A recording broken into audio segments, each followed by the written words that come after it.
Seja bem-vindo ao canal Leitura da Bíblia 365.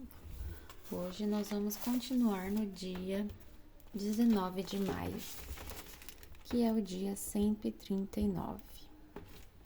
Vamos continuar na 1 Samuel, capítulo 24, versículo 1, até o capítulo 25, versículo 44. Depois que Saul voltou da luta contra os filisteus, foi informado de que Davi tinha ido para o deserto de En-Gedi. Então Saul escolheu 3.000 dos melhores soldados de todo Israel e foi à procura de Davi e seus homens perto das rochas onde viviam cabras selvagens.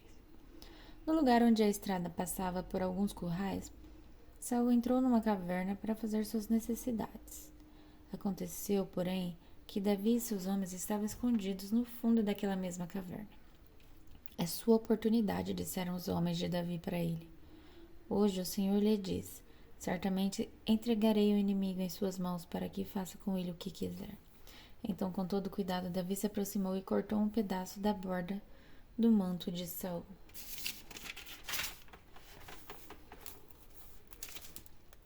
Sua consciência, porém, começou a perturbá-lo por ter cortado a borda do manto de Saul. Por isso disse a seus homens: que o Senhor me livre de fazer tal coisa, meu senhor, ungido do Senhor, e atacar aquele que o Senhor ungiu como rei. Assim, Davi conteve seus homens e não deixou que matassem Saul. Depois que Saul deixou a caverna para seguir seu caminho, Davi saiu e gritou para ele: ó meu senhor e ó rei. E quando Saul olhou para trás, Davi se curvou com o rosto em terra. Então ele gritou para Saul: por que o Senhor dá ouvidos àqueles que dizem que eu procuro lhe fazer mal? Hoje mesmo o rei pode ver com os próprios olhos que isso não é verdade. O Senhor o entregou em minhas mãos da caverna. Alguns de meus homens me disseram que o matasse, mas eu o poupei, pois disse: jamais farei mal ao rei, pois ele é o ungido do Senhor. Veja, meu pai, o que tenho em minha mão. É um pedaço da borda do seu manto. Cortei seu manto, mas não matei o rei. Isso prova que não procuro lhe fazer mal e que não me rebelei nem pequei contra o rei, embora esteja me perseguindo para me matar. Que o Senhor julgue entre nós dois. Talvez o Senhor castigue o rei por aquilo que procura fazer contra mim, mas eu jamais lhe farei mal. Como diz o antigo provérbio, de pessoas perversas vêm atos perversos. Por isso, o rei pode estar certo de que eu jamais lhe farei mal. Afinal de contas, a quem o rei de Israel procura capturar? A quem persegue? A um cão morto? A uma pulga? Que o Senhor julgue entre nós dois e mostre quem está certo. Que ele seja meu defensor e me livre de suas mãos. Quando Davi terminou de falar, Saul respondeu: é você mesmo, meu filho Davi? Então começou a chorar e disse a Davi: você é mais justo que eu, pois me pagou o mal com o bem. Sim, você foi extremamente bondoso comigo, pois o Senhor me entregou em suas mãos, mas você não me matou. Quem mais deixaria seu inimigo escapar quando o tinha em suas mãos? Que o Senhor o recompense com o bem pela bondade que mostrou por mim hoje. Agora vejo que certamente você será rei, e que o reino de Israel prosperará sobre seu governo. Jure-me pelo Senhor que quando isso acontecer, você não eliminará minha família e nem destruirá meus descendentes. Então, Davi fez a Saul esse juramento. Saul voltou para casa, mas Davi e seus homens foram para sua fortaleza. Samuel morreu, e todo Israel se reuniu para lamentar sua morte. Foi sepultado em Ramá, onde tinha vivido. Então Davi desceu para o deserto de Maom. Havia um homem rico em Maom que tinha propriedade perto da região do Carmelo. Possuía 3.000 ovelhas e 1.000 cabras, e era a época da tosquia das ovelhas. O homem se chamava Nabal, sua esposa Abigail. Era uma mulher inteligente e bonita, mas Nabal, descendente de Calebe, era um homem rude e perverso em tudo o que fazia. Quando Davi soube que Nabal estava tosquiando as ovelhas, chamou 10 rapazes e lhes disse: subam ao Carmelo e vão a Nabal. Enviem saudações em meu nome e digam a ele: paz e prosperidade ao Senhor e à sua família, e a tudo que é seu. Disseram-me que é a época da tosquia. Enquanto seus pastores estiverem entre nós, perto do Carmelo, nunca lhes fizemos mal, e nada foi roubado deles. Pergunte a seus homens e eles lhes dirão que isso é verdade. Diante disso, pedimos que o Senhor seja bondoso conosco, pois chegamos numa época de celebração. Por favor, reparta conosco e com seu amigo Davi o que puder dos seus mantimentos. Os rapazes transmitiram essa mensagem a Nabal em nome de Davi e esperaram pela resposta. Quem é esse tal de Davi? Perguntou-lhes Nabal. Quem esse filho de Jessé pensa que é? Hoje em dia, muitos servos que fogem de seus senhores. Devo pegar meu pão, minha água e a carne dos animais que abati para meus tosqueadores e entregar a um bando que vem, não se sabe de onde? Então, os rapazes enviados por Davi voltaram e lhe contaram tudo o que Nabal tinha dito. Peguem suas espadas, disse Davi, e pôs suas espadas à cintura, e seus homens fizeram a mesma coisa. 400 deles partiram com Davi, enquanto 200 ficaram para guardar a bagagem. Enquanto isso, um dos servos de Nabal foi até Abigail e lhe disse: Davi enviou mensageiros do deserto para saudar o nosso senhor. Mas ele lhes respondeu com insultos. Os homens de Davi foram muito bons conosco e nunca nos fizeram mal. Nada foi roubado de nós durante o tempo em que estiveram conosco no campo. Na verdade, dia e noite eles foram como um muro de proteção para nós e para as ovelhas.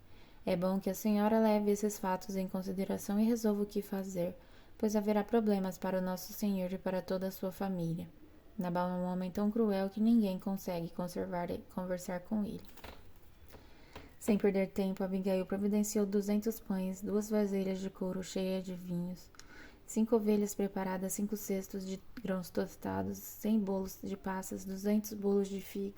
Colocou tudo em jumentos e disse aos servos: Vão adiante e logo seguirei. Mas não contou a seu marido Nabal o que estava fazendo. Quando Abigail estava num desfiladeiro montada em seu jumento, avistou Davi e seus homens vindo em sua direção. Davi tinha acabado de dizer: De nada adiantou ajudarmos esse sujeito. Protegemos seus rebanhos no deserto e nenhum de seus bens se perdeu ou foi roubado. Mas ele me pagou o bem com o mal. Que Deus me castigue severamente se eu deixar um homem ou um menino vivo na casa de Nabal até amanhã de manhã. Quando Abigail viu Davi, desceu depressa do jumento e se curvou diante de Davi com o rosto em terra. Caiu aos seus pés e disse: A culpa é toda minha, meu senhor. Por favor, ouça o que sua serva tem a dizer. Nabal é um homem perverso, não dê atenção ao que ele diz. Ele é um insensato como seu nome indica. Mas eu nem sequer vi os rapazes que o Senhor enviou. Agora, meu senhor, tenha certeza de que, tão certo como vive o Senhor e tão certo como a sua própria vida, foi o Senhor o que o impediu de matar e se vingar com as próprias mãos. Que todos seus inimigos e os que procuram matá-lo acabem como Nabal. Aqui está um presente que sua serva trouxe para o Senhor e seus companheiros. Por favor, perdoe-me se ofendi de algum modo. Que o Senhor lhe conceda uma dinastia duradoura, pois está lutando as batalhas do Senhor. Que ele o livre de fazer o mal durante toda a sua vida. Mas, quando for perseguido por aqueles que procuram matá-lo, sua vida estará segura sob os cuidados do Senhor, seu Deus, protegida como um tesouro. Mas a vida de seus inimigos desaparecerá como pedras atiradas de uma funda. Quando o Senhor tiver feito tudo o que prometeu e o tiver colocado como líder de Israel, não haverá em sua consciência a tristeza e o peso de ter derramado sangue e se vingado sem necessidade. E quando o Senhor tiver feito grandes coisas em seu favor, lembre-se de sua serva. Davi respondeu a Abigail: Louvado seja o Senhor Deus de Israel, que hoje a enviou ao meu encontro. Graças a Deus por seu bom senso, que você seja abençoada por me impedir de matar e me vingar com minhas próprias mãos. Pois tão certo como vive o Senhor, o Deus de Israel, que me impediu de lhe fazer mal, se você não tivesse vindo depressa ao meu encontro, amanhã pela manhã não haveria nenhum homem ou menino vivo na casa de Nabal. Então Davi aceitou o presente de Abigail e lhe disse: Volte para casa em paz, ouvi o que você disse e farei o que me pediu. Quando Abigail chegou em casa, viu que Nabal estava oferecendo um banquete digno de rei. Ele se divertia e já estava muito bêbado, de modo que ela só lhe contou sobre o encontro com Davi na manhã seguinte. Pela manhã, quando Nabal estava sóbrio, sua esposa lhe contou o que havia acontecido. Como consequência, ele teve um mal súbito e ficou completamente paralisado.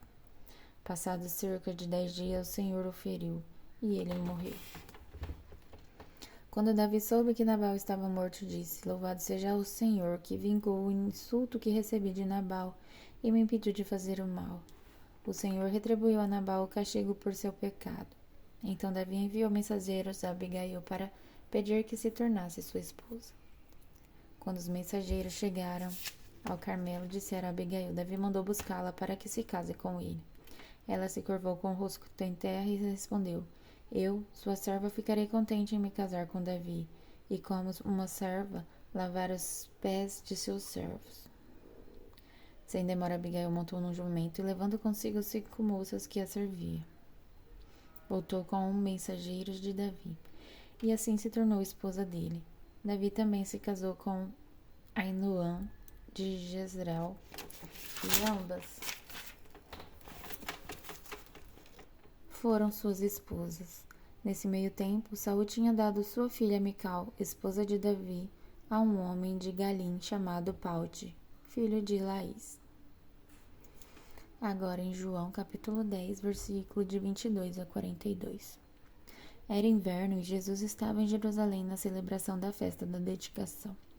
Ele caminhava pelo templo, na parte conhecida como Pórtico de Salomão, quando os líderes judeus o rodearam e perguntaram: Quanto tempo vai nos deixar em suspense? Se você é o Cristo, diga-nos claramente. Jesus respondeu: Eu já lhes disse, e vocês não creram em mim. A prova são as obras que realizo em nome do meu Pai. Mas vocês não creem em mim porque não são minhas ovelhas. Minhas ovelhas ouvem a minha voz, eu as conheço e elas me seguem. Eu lhes dou a vida eterna e elas nunca morrerão. Ninguém pode arrancá-las de minha mão, pois meu Pai as deu a mim, e ele é mais poderoso que todos. Ninguém pode arrancá-las da mão de meu Pai. O Pai e eu somos um. Mais uma vez, os líderes judeus pegaram pedras para atirar nele. Jesus disse: Por orientação de meu Pai, eu fiz muitas boas obras. Por qual delas vocês querem me apedrejar? Eles responderam: Não vamos apedrejá-lo por nenhuma boa obra, mas por blasfêmia. Você é um simples homem e afirma que é Deus. Jesus respondeu: As próprias escrituras de vocês afirmam que Deus disse a certos líderes do povo: Eu digo, vocês são deuses. E vocês sabem que as escrituras não podem ser alteradas. Portanto, se aqueles que receberam a mensagem de Deus foram chamados de deuses, por que vocês consideram blasfêmia quando eu digo: Eu sou o Filho de Deus? Afinal, o Pai me consagrou e me enviou ao mundo. Não creiam em mim se não realizo as obras de meu Pai. Mas se as realizo, creiam na prova, que são as obras, mesmo que não creiam em mim. Então, vocês saberão e entenderão que o Pai está em mim e eu estou no Pai. Novamente tentaram prendê-lo, mas ele escapou e os deixou. Foi para o outro lado do rio Jordão, perto do lugar onde João batizava no início, e ficou ali por algum tempo. Muitos o seguiram, comentando entre si: João não realizou sinais, mas tudo o que ele disse a respeito deste homem se cumpriu. E muitos ali creram em Jesus. E agora em Salmos, capítulo 116, versículo de 1 a 19. Amo o Senhor porque Ele ouve a minha voz e as minhas orações. Porque Ele se inclina para ouvir, orarei enquanto viver. A morte se envolveu com suas cordas e os terrores da sepultura me dominaram. Não via outra coisa senão sofrimento e tristeza. Então clamei pelo nome do Senhor. Livra-me, Senhor. O Senhor é compassivo e justo. O nosso Deus é misericordioso. O Senhor protege os ingênuos. Eu estava diante da morte e Ele me salvou. Volte minha alma a descansar, pois o Senhor lhe tem sido bom. Ele livrou minha alma da morte, meus olhos das lágrimas, meus pés da queda. Por isso andarei na presença do Senhor enquanto viver aqui na terra. Eu criei, por isso disse: Estou profundamente aflito. Em meu desespero declarei: Todos são mentirosos. Que posso oferecer ao Senhor por tudo que Ele tem me feito? Celebrarei meu livramento e louvarei o nome do Senhor. Cumprirei meus votos ao Senhor na presença de todo o seu povo. O Senhor se importa profundamente com a morte de seus fiéis. Ó Senhor, sou teu servo, sim, sou teu servo, teu humilde servo. Tu me livraste de minhas correntes. Oferecerei a ti um sacrifício de ação de graças e louvarei o nome do Senhor. Cumprirei meus votos ao Senhor na presença de todo o seu povo, na casa do Senhor, no meio de Jerusalém. Louvado seja o Senhor. E agora em Provérbios, capítulo 15, versículo de 20 a 21. O filho sensato alegra seu pai, o filho tolo despreza sua mãe. A insensatez alegra quem não tem juízo, mas quem tem bom senso permanece no caminho certo. Até amanhã, no dia 140.